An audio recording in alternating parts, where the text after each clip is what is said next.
welcome back into North of the End Zone. This is episode 11, and I am back here today with my wonderful co-host Owen Reid. It has been a while. I was absent last week. You and Giano filled in for a terrific episode, but I did hear you say, Giano was a nice face to look across. So I'm sorry you got to see my mug here again, but I'm happy to be back with you. So I just want to check in and see kind of how things were last week, and are you super excited to, be back here again? Yeah, man, I'm excited to have you back. I mean, I'm happy the concussion didn't like mess all this up, so that's always fun. Anyways, but yeah, it was a good week last week. We had some good predictions. We held off on our fun playoff prediction episode until this week, just to wait for you. So I'm really excited to get down to that. I've heard you have some hot takes, which I'm really excited to listen to. Yeah. Um, yeah. It's going to be interesting because, I was going through it and there's something that really stood out to me that, I have to bring to attention here today. And it's going to be very hot in my opinion. I think it might scare you a little bit, but I think that's what's going to make some good TV here. So before we Okay. get into that, let's kind of recap this entire week. We had a few interesting games and a few interesting outcomes, but yeah, we're going to get to those playoff predictions a little later on. But let's start it with whatever stood out to you most, because I'm curious which game was kind of the biggest kind of takeaway for you. I think we'll start it wherever you want.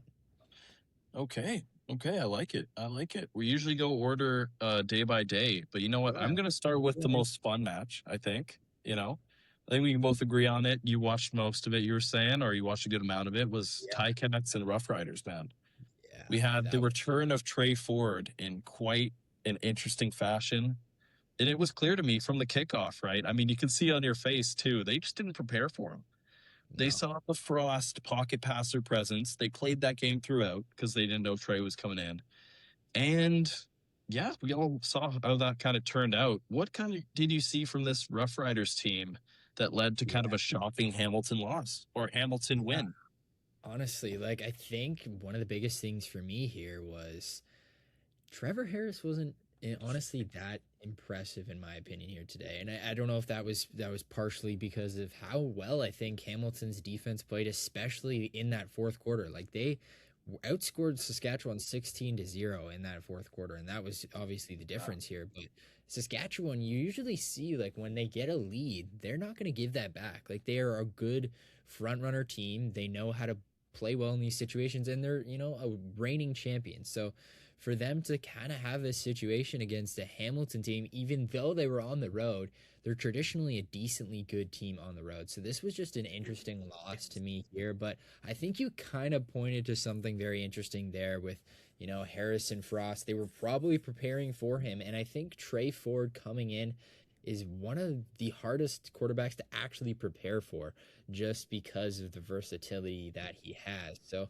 for him to kind of come on in as a kind of a surprise here, it probably caught Saskatchewan off guard, and this was really good to Hamilton's advantage. So for me, that was all interesting. But I do want to bring something here to the table. Like looking back at this game, I thought some of the calls were actually a little bit kind of off. Like that one touchdown that I believe it was yeah, it was Wheatfall had that diving catch. Tre Ford Yeah. launched it down the field. I thought that actually hit the ground. I don't know if they really I was almost, and I saw this in the comments kind of throughout the CFL world here.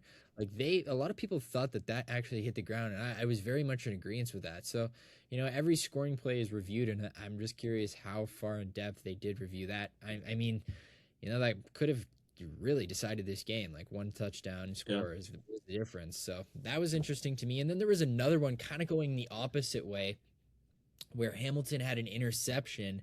They ruled it incomplete where I actually thought he did catch it. So it kind of went both ways there. But yeah, just kind of send it to you on that note. Kind of wrap up this quarterback situation. I know I went on a tangent there about the calls, but Tre Ford and Harrison Frost, where I know you guys kind of debated it last week, but where are you kind of standing on the both of them? I mean, as of now, really, you gotta ask, does it matter?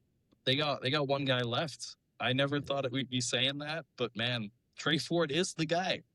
Yeah. I clearly got my pick wrong. I said he would have started this week. I mean, I guess he came in, so take that, Gio. But nonetheless, man, I mean, they got their guy.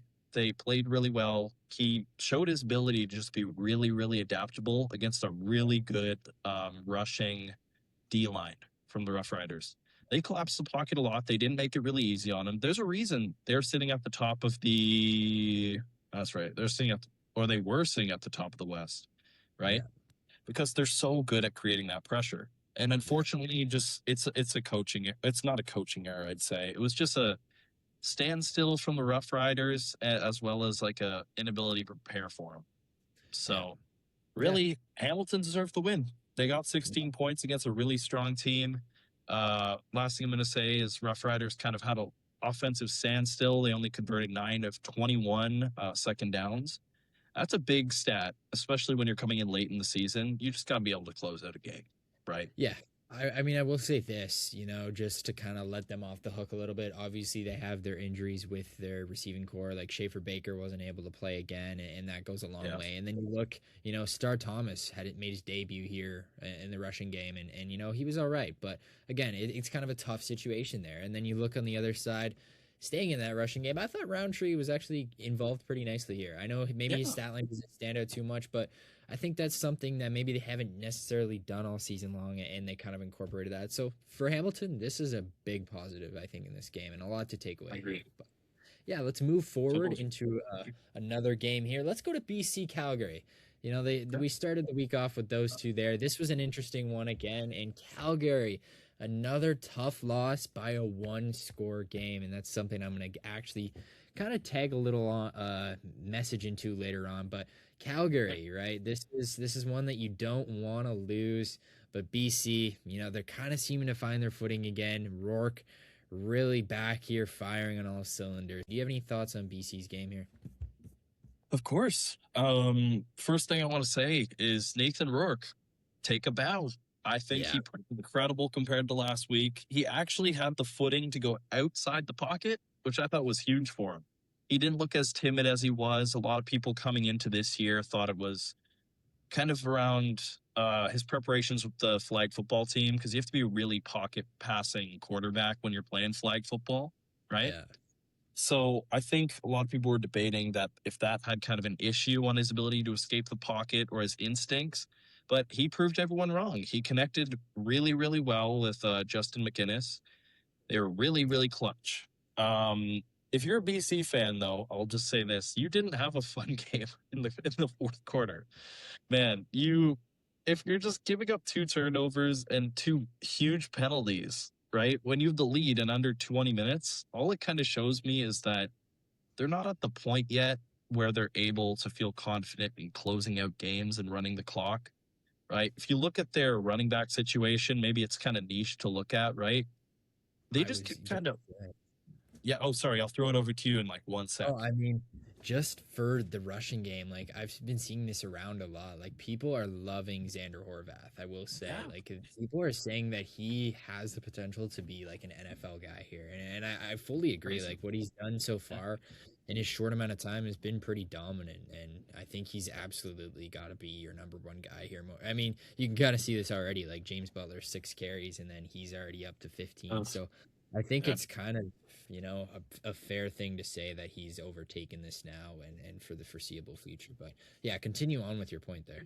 No, totally. You actually kind of transitioned perfectly, right? It's the fact that in the fourth quarter, right, you see Horvath having the great numbers. He's got 102 rushing. He's gliding past defenders. He's got 32 receiving. And yet Buck Pierce decides to keep force feeding James Butler when it's not his day. Yeah. Right? Yeah. And that led to a lot of just not lost time that was just given to Calgary. So, you know what? I'll throw it to you at that point, right? What did you see out of Calgary that kind of led to their loss? Why couldn't they capitalize on the big moments? I mean, the big thing here is obviously VA went down with his head injury, and I'm very hopeful that doesn't progress too far, and there's not really a big timeline on that yet, but I'm hoping he'll be back in the next few weeks. I know he has suffered, a head injury in the past, but I would say maybe 1 to 2 weeks at max here. So hopefully he's back in business, because Calgary, crazy to say, right? This is a point I'll bring up with Calgary, and it's my biggest point with Calgary. Okay. Okay. 4-6 right now, right? Every single one of their losses has been a one-score game. And this is a team that I believe could easily be 10-0. Like, truthfully. Like, Oh, they okay. easily could have won every single game that they have lost. And instead, they are actually last in this West. And that's what's crazy to me, right? They are now, I mean, it's by half a game, but still, like, I mean, that just goes to show how competitive this West is. But still, like, I think Calgary is much better than Winnipeg. I think they're still I wouldn't say much better, but I think they're better than BC at this point too. And I even have them, over a couple other teams. And we'll get into this a little later. But, I'm really high on Calgary, and I have been for a few weeks, but I just think they're getting unlucky, and they got to turn this thing around. But if VA's out for maybe more than 2 weeks, like, this gets kind of sketchy, and playoffs become a little bit more of a question mark. But yeah, that for me, in my opinion, Calgary, it's hard to win this game when he goes down, right? You turn to Josh Love, and he gave you a little bit, but then he threw that big pick when they needed him most. So it was tough, but BC, credit to them, right? They closed this game out, and they fought their way through this. So yeah, I think that's all I have there for now. But I'm going to dive definitely into these two teams later on when we get into the playoff debate there. But let's keep trucking along so we can get on to that. Let's look at Winnipeg, Ottawa, right? Winnipeg came through 33-21. Ottawa still winless on the season. I know you kind of gave me some thoughts on Ottawa before we hopped on here. So what are you thinking about Ottawa? We've talked about it almost every week now. What is going on with Ottawa? What is the issue? But is there anything maybe new to say? Is there any maybe new conclusions that you've drawn? See, you and I, we've been just talking about two teams the most, which is the worst and the best, because the contrast is just so different between these two guys, right? First thing I want to mention about this Ottawa team, man, is I don't think it's Jake Mayer's fault. I was telling you this a few minutes ago before we started, right? 314 yards. He had 2 touchdowns, an interception, right? But he was accurate, right? He had a lot of good intermediate throws. Only 4 deep balls attempted. I don't think that's his fault. That's where kind of my next kind of conversation comes to. It's on Milanovic. This game and the last few games, man, he just hasn't run up the game plan they need. Like, why aren't they, to be fair, who's their running back again? Bell? Is it Bell? Yeah, Greg Bell. Yeah. Greg Bell. He hasn't been great this year, but you're facing a team that allows 141 rushing yards a game. And you decide to run with him maybe like 8 times. Like, that's crazy to me. You just have to use tactical advantages, especially when your team's down. Any positive is a good thing, right? And so now their losing streak is, their overall losing streak is 15 games. Oh, wow. Yeah. And that's breaking the modern CFL record, previously held by the 1994 Shreveport Pirates. Wow, there you go. Okay. There you go. I didn't even know we were at history yet. Wow. There you go. Well, that's my deep facts for the day. But I'll swing it to you. What did you see right by Winnipeg in this game? Right by Winnipeg, yeah. Well, I mean, credit because Collaros is back, and for Winnipeg itself, like that's big. Like they need that. They need that presence. They need him to be able to get in the playoffs. Like I think that's kind of the bottom line. Like you're not going to see Drew Brown necessarily lead you to the playoffs or even lead you to any playoff sort of win or hope there. But yeah, having Collaros back I think was huge. Your receiving core I thought was really good. Like it was kind of like a committee deal. I mean, I'm counting Oliveira in this, but Tim White, he had 85 yards, Dembski 79, and then Oliveira, he had 8 receptions as well for 80 yards, and then not to mention his 74 on the ground. So I think they have a decent core, and I'll say that. I think they have a decent core, but it's kind of, if you shut Brady Oliveira down in both rushing and receiving, if you just shut him down as a whole, I think this team shows a lot of volatility and a lot of vulnerability. So that's what I'll say. But this is what I'm going to get to later on as well, but I don't see Winnipeg to be a contender this year, unfortunately. And just to kind of wrap this game up, I mean, they've had 2 wins here against Ottawa, and I could confidently say they shouldn't have won the first one. And this one, I mean, if Ottawa cleaned some things up, it could have been a different story here as well. So an interesting game, to say the least. But a Collaros is back, and that's gonna. You asked me for a positive. That's my positive. Collaros is back, and they had a good team win. That's what I'm gonna say. So Yeah, let's move it I forward. like that. Keep it trucking. One more game to kind of wrap this thing up, and it is gonna be your Argos on. This is this is one that's gonna hurt you a little bit. I know I saved it till the end, but the Elks came to play here in Commonwealth, and the Argos on the road, coming off that big win against Calgary. I think things were flying pretty high. Like I said this actually on the national rundown.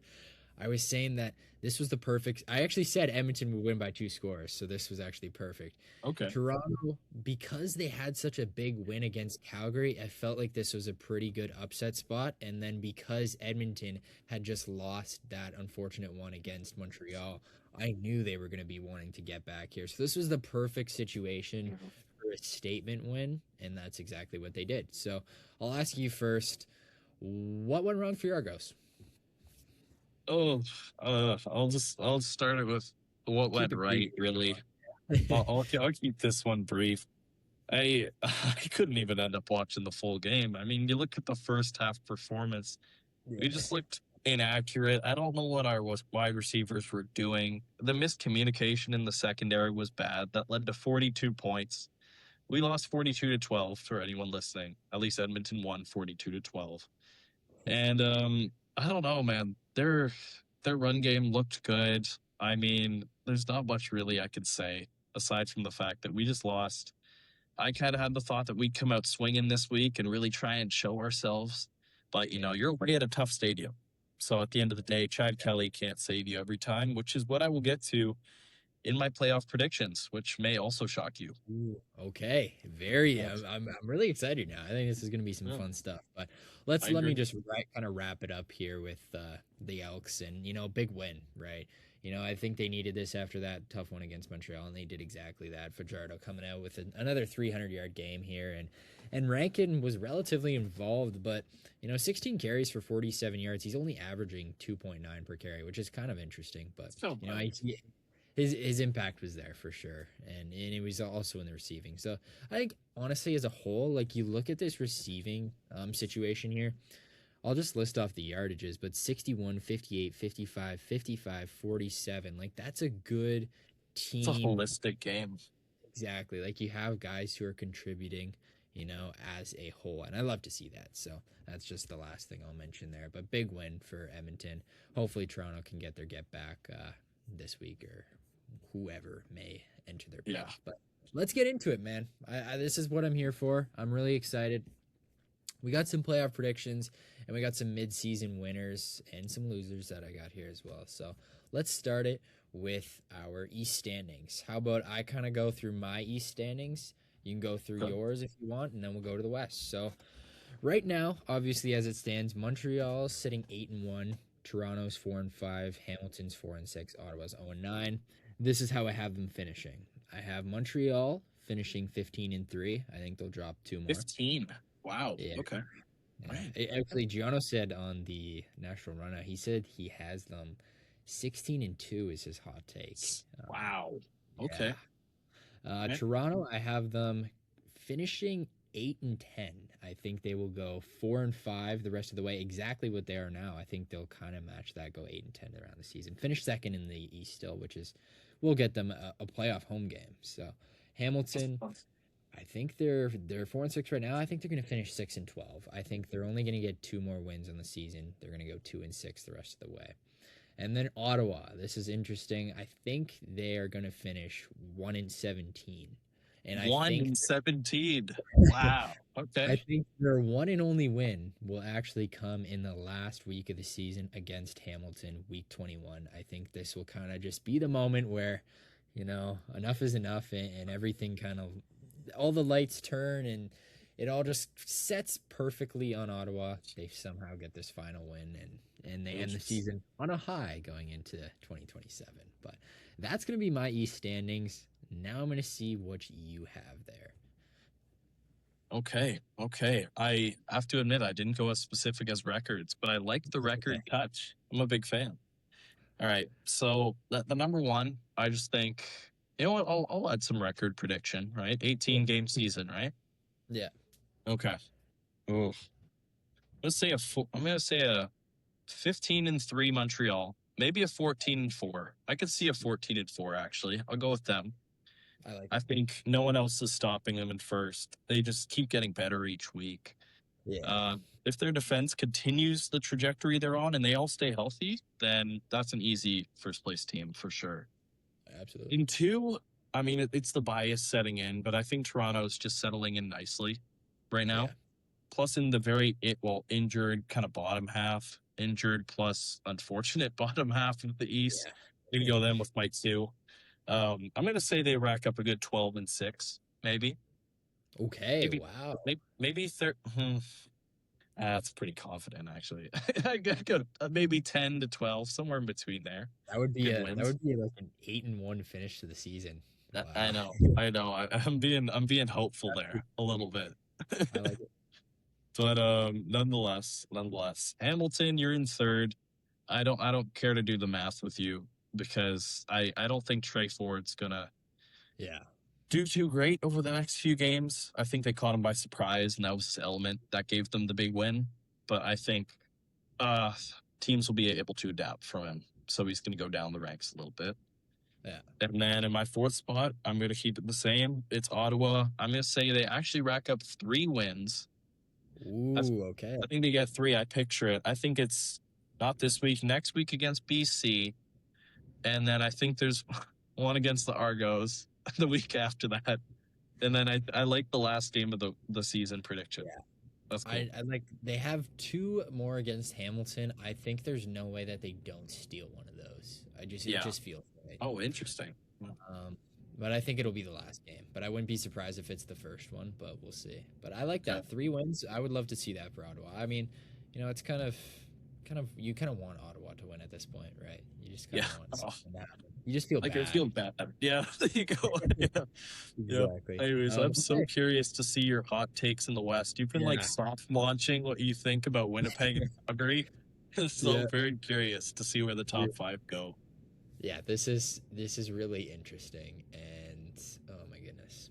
Okay, yeah, I kind of just have to bite the bullet and get into this here. So, this is gonna be fun. Edmonton currently sitting at 7-3. I have them going 6-2 the rest of the way, and they're gonna finish 13-5. I think they will finish first in the West. Kind of hold on to that there, and that will be that. Saskatchewan, they are currently 6-3. I have them finishing 11-7. I have them going 5-4 the rest of the way. I think there's going to be a couple bumps along the road. The way I was looking at it, though, they were off to I think it was a 4-1 start, and then they've ended up dropping like 3 in a row from where I was. Wait, who do you have at second? Sorry, I would low-key blacked out for a second. Saskatchewan. Okay, that makes sense. Okay, that's cool. I thought you said Winnipeg for a sec. I was like, okay. No. My third place here, and keep in mind, this is being very hopeful of Vernon Adams not be having too much of a injury here and being out for a couple weeks. But Calgary, who is currently 4-6, they're going to finish 11-7 as well. I have them going 7-1. 7-1? I do. Oh, I'm telling you, man, this team is just this close to just clicking things in, and they're just I'm telling you, the one piece, like one just mental flip. Like, I know they have the squad, they have everything to do this, and I think that they will. So I think they're gonna finish third. And this isn't even the hottest part of this all. I'm telling you, once we get into the playoff matchups, there's a different scenario going on. But okay. BC, who is currently 4-5, I have them sitting 4th in the West. I think they will go 10-8. So I think they will have 6 wins, 3 losses to end the season. And again, really respectable. I think they're going to turn things around. So BC in that case would be crossing over, taking over Hamilton for that 3rd in the East. So that will set up a matchup with Toronto hosting BC in the first round. And then lastly, this is kind of interesting for me. Winnipeg, who is currently 5-4. Actually, this might have been a typo, but I either had them with no wins the rest of the way or 1 win. What? Yeah. Like, as in that's a typo, or like you believe that? I think it's one. It's got to be one win. So it's going to be 6. They're 5-4 right now. It's going to be 6-12 the rest of the way. They're gonna, 6-12. Yeah, that's going to be their final record. With a healthy Collaros? I'm telling you, dude. Yeah. I'm telling you, this team is not. Like, you look at it and it's like, okay, you have Brady Oliveira, you have Collaros, but I don't feel confident in them just as a whole, like just putting this together and getting these consistent wins. Like, I'm looking at I'll take you through the schedule to maybe make this sound a little. Okay, I like it. Okay, so next week we're playing Edmonton. That is a loss. And then it's Montreal right after. That's another loss. And then Saskatchewan right after. Another loss. Saskatchewan again. Another. So you're 0-4 right off this hop here. Then you get a bye. Then we're going to Toronto. Maybe you take that. And then Montreal again. Then Calgary. And Calgary, as high as I'm on them, they're going to win this game. And then you see Edmonton again, another loss, and you end the season with BC. Like, genuinely, dude, that is it's not that crazy. Because I'm telling you, they've had easy games. They've had their Ottawas. They've had I think 2 Hamiltons already. It's I think it's there, man. I can't lie. So I think one win is safe. They might steal the Toronto. If not the Toronto, it might be a BC. It might be something there. But yeah, I think it's fair to say. Like, I think if people look at the schedule, it makes a lot more sense than me simply saying that, because when I say one more win the rest of the season, you look at me like, hey, like you did, hey, it's probably not like, but hey, I think it's there. But enough on that. I need to hear yours. I need to hear your West standings. Wow. Okay. Yeah, that was a lot more outlandish than I thought. I didn't see Winnipeg going 1-7. Okay. All right. Just you wait. Oh, just you wait. Okay. All right. On my number 1, I do not have the Elks. I'm just gonna go by what I'm gonna go with the top 5. I don't have the Elks for the reason that I think they're weirdly inconsistent. They've had a solid schedule so far, and yet they haven't been able to close out games easily.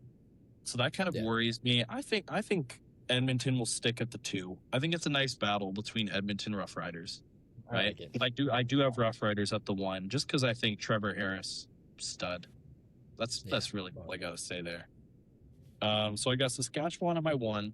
I got Elks at my 2. This one I've debated, because I think it's BC at the 3. Like, personally. Yeah. I think Rourke looks really good coming back. Their running game is starting to pick up with Horvath. Wide receiver core has been better. My only thing is, if their D-line can stay healthy, then they'll do better. And I think, if not, I'm putting Winnipeg at my 3. I think Calgary absolutely goes 5th in this West Division. Wow. Okay. Interesting. Yeah, I think Winnipeg is a much more healthy team, which has looked really good in past years, right? Yeah. I think they have a lot of experience there. I don't think VA3 has the experience there. And I think I think the CFL just rewards the healthy and those with experience. I think Collaros being back helps that. If they had to start Drew Brown, this would be a very different conversation, right? Yeah, that is fun. Yeah. But so as of now, I'm going to lock it in. I go Saskatchewan 1, I'm going Elks 2. I'll go BC 3, Winnipeg 4, Calgary 5. Okay. So then my question is, would Winnipeg have a better record than Hamilton and they'd cross over? It's a good question. Yeah, I think Winnipeg has a better record than Hamilton. Yeah, okay. Interesting. All right, so let's get into the playoff matchups now, because this will be so for me, yours will be a bit different here then, but for me, Montreal will have my bye in the East, and then it would be Toronto hosting BC, which is an interesting game to me because I think Toronto's such a good team at home, and I think we've kind of seen that. They're going to hold down the 4, but I think if BC gets to that point, like, they're going to be on such a different team level that I think they'll be better than Toronto, but that home field scares me a little, but I think BC upsets, and I wouldn't even say upset necessarily, but wins that game, and it'll be an East final of Montreal hosting BC. And then we're looking at the West finals here. So Edmonton will have my bye, and it'll be Saskatchewan hosting Calgary. Ooh. And this will be tough for Calgary to do, but I'm so unbelievably high on Calgary here. Calgary will win this game. They will go into Saskatchewan and beat the defending champs, dude. Damn. I'm Okay. telling you, I'm Okay. genuinely so unbelievably high on this team. And this will leave a Edmonton hosting Calgary West semis. So now in my Grey Cup final, I'm having Montreal. I think if Calgary gets to that point against Edmonton, like they're not losing. They're not losing. And it will be Calgary against, I'm going to have Montreal beating BC. So it'll be a Montreal-Calgary Grey Cup final. And in the shock of the world, I'm calling this on Tuesday, August 18th, 2026. We're going to take a look at this in deep November, and, Calgary's going to be hoisting the 2026 Grey Cup. And mark my gosh. What? This is my midseason prediction, and, nobody's going to say this, truthfully. Nobody's going to be saying this, but this needs to be clipped. This needs to be saved. We're going to look at this in a couple months, and Calgary's going to be holding the trophy. So, mark my words. Okay. I'll I'll firmly Venmo you a beer if you can somehow get this right. I will take that. I think that's fair. But I need to hear yours because, is it going to be this crazy? Who knows? I don't even know what to think now. I kind of almost just want to talk about your bracket, but no. Okay, so I think. Okay, wait. Who did I say was crossing over for the East? So, it was Argos. Winnipeg playing Toronto. That's right. Okay, so Winnipeg versus Toronto. I'm very high. I wrote this in my notes. It's in big bold. I'm very high on Alouettes Toronto. I think that's the game it's going to be. I think Kelly's only going to get better as the season kind of goes on. His clutch will, I think, definitely beat Winnipeg's healthy consistency. I think I know what you mean from Winnipeg. They're kind of a boring team to watch in the fourth quarter of games. Yeah. Right? They tend to let you down. Like, they're very consistent. It's just they're kind of boring. Right? Yeah. And so I think I'll go with Chad Kelly to win. I think Argos versus Alouettes is set right there. And then it's crazy I don't even have Calgary in my playoff bracket. It's wild to me. Okay. Now we got what else did I put here? I put Edmonton. Saskatchewan would have your bye, right? Because you said they have my one spot. Okay. So Edmonton against BC. Is that how it worked out? Yeah. BC. Ooh. Something tells me BC. So we've seen so many, or not so many, but we've seen two really great matchups between Edmonton and Saskatchewan already this season that it's like everybody's going to want to see that in like a conference finals. And it's like, that's what almost makes me think it's inevitable. But again, like, I don't know. But, they had such high expectations coming into this year. I feel like they just take that win, even though the Elks are probably going to be at home. Exactly. Yeah, that is tough. No, maybe I'll stick straight. I think it's Elks Rough Riders. Okay. And then I think I'll skip to my final, right? I think it's gonna be I'll say Elks Alouettes. Ooh, okay. Elks Alouettes, and then I think actually Edmonton gets their win. Wow, Edmonton's a Grey Cup champion. I think so. I think Montreal, because we also cover the CEBL and all that stuff. I think they're this year's Scarborough Shooting Stars a little bit. Very, very dominant, but in the stretch, they'll take their foot off the gas, and that's where the Elks will come in. Dude, this actually leads me perfectly into my midseason winners because something that I've noted here is Montreal.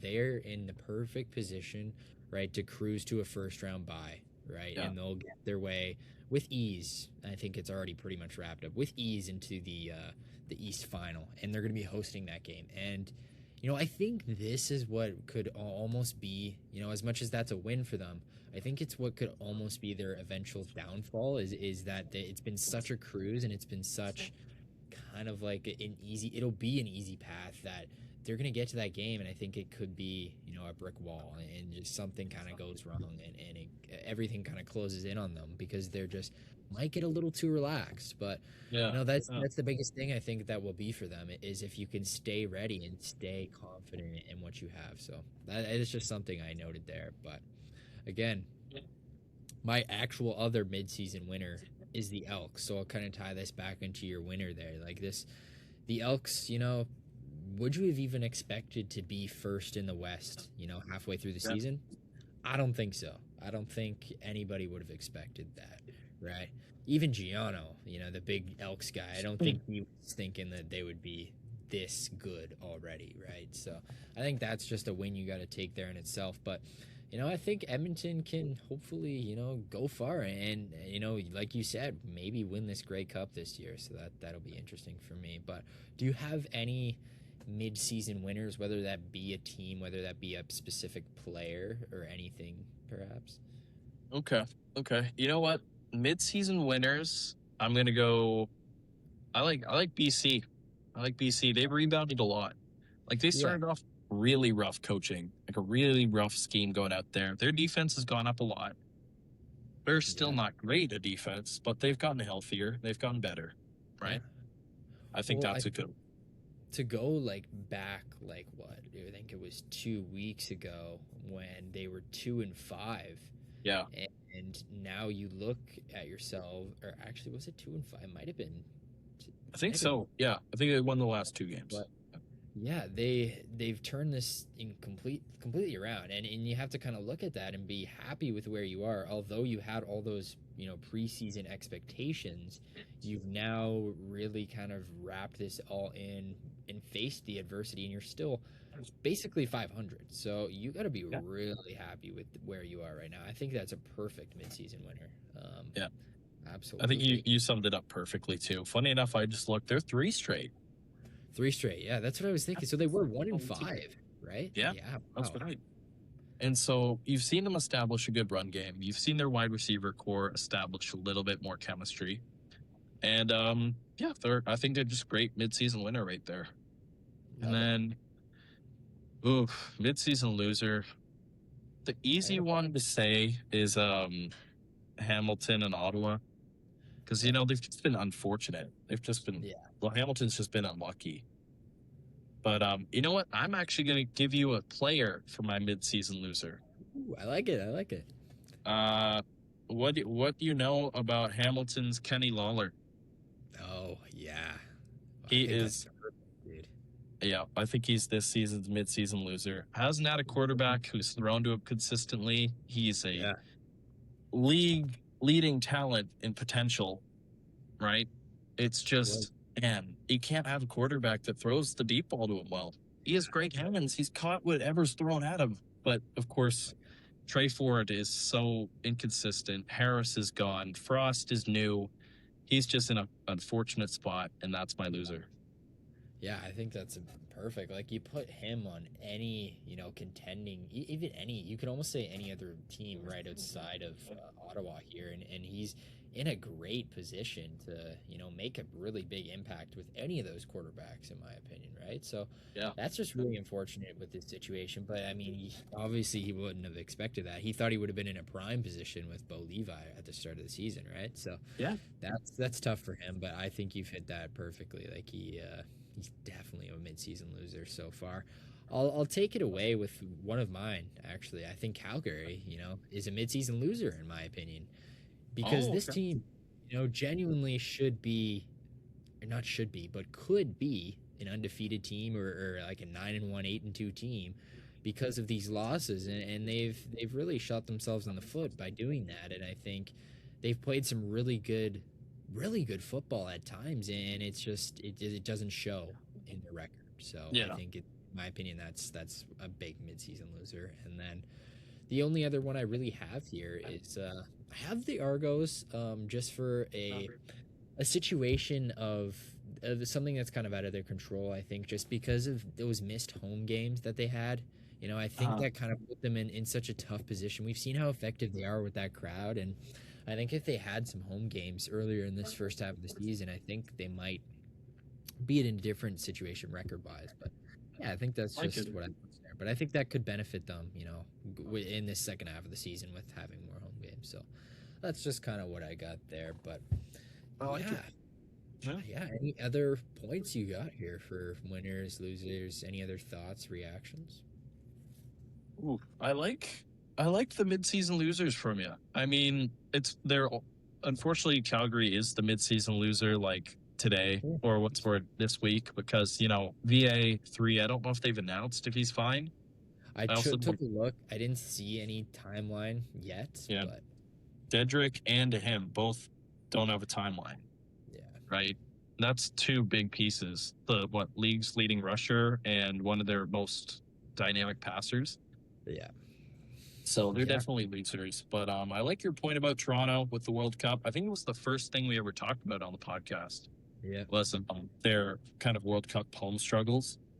But yeah, I mean, hey, there's sections in the Argos Stadium that sell free food for like a day. So I think our home crowd is just, fatted up. They're energetic. They're loving life. And I think Chad Kelly's loving that too.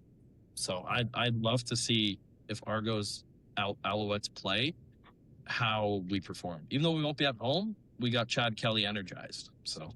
And I think that's kind of exactly what we alluded to earlier with Montreal, where it could be kind of a lackadaisical spot. Like, although it's the conference finals, right? I think it could be a situation where, you might be a little relaxed and expecting this win, right? You're expecting to be sitting in the Grey Cup. And maybe Toronto gives you a rude awakening there, but who knows, man? We're looking way ahead here. But let's kind of stay in the moment and give our weekly predictions before we round things up and get out of here. How about that? Okay. Sounds good. All right. Interesting schedule. Yeah, wonderful games here. Kind of some fun ones. I mean, Ottawa is going to be starting here, going into Montreal, and Montreal's coming off a bye. This is the best possible situation for Montreal, and arguably the worst possible for Ottawa. So, I can't even say that there's a 1% chance that Ottawa wins this game. Truthfully, I think this is a clean Montreal win, in my opinion. Okay. You don't think the gas is being let out early? Like, you think they come into this, like, a little confident, a little cocky?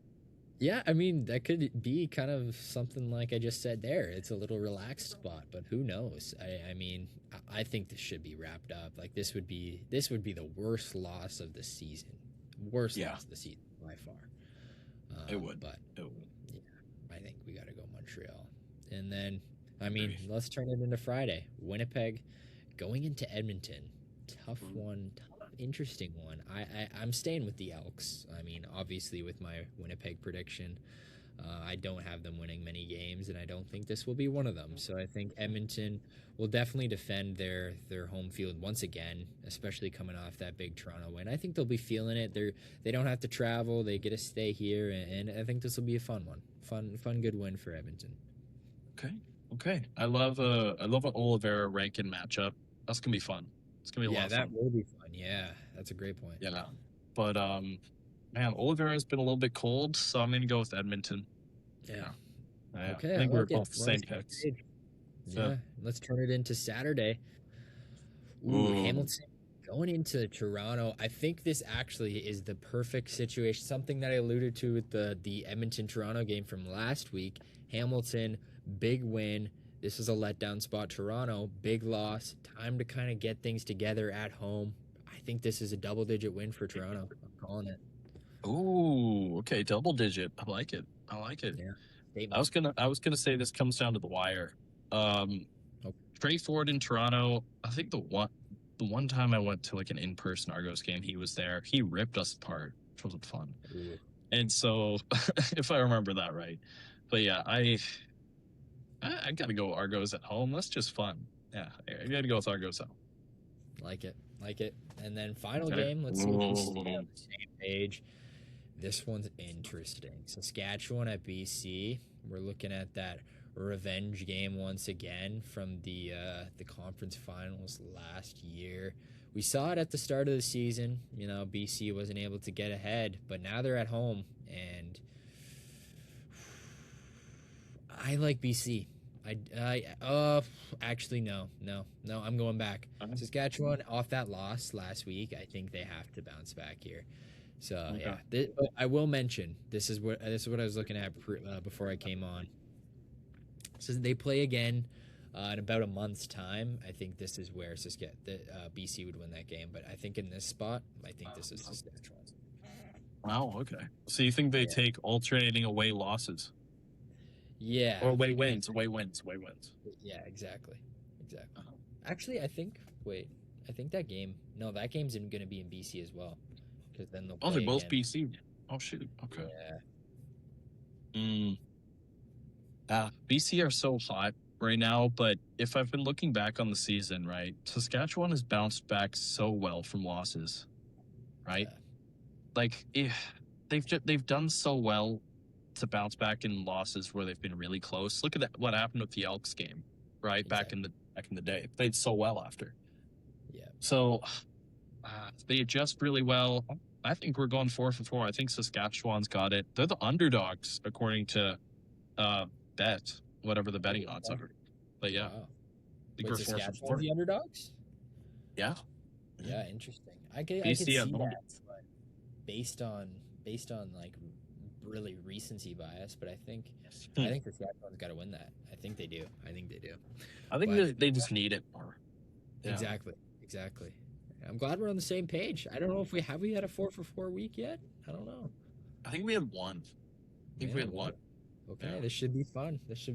But I think this was a great episode. I'm glad we kind of went through our little mid-season playoff predictions and all that. I think, we kind of have some solidified hot takes now, and that's something we can go back and forth to. But that's going to do it here for this week, episode 11, rather, for North of the End Zone. This is going to be week 12 of the CFL this week, so make sure you all stay tuned for that and come join us early next week, where we will be breaking down everything once again. But I've been Brady Locke. Very glad to be back here again, and that is Owen Reid, and we will see you next week.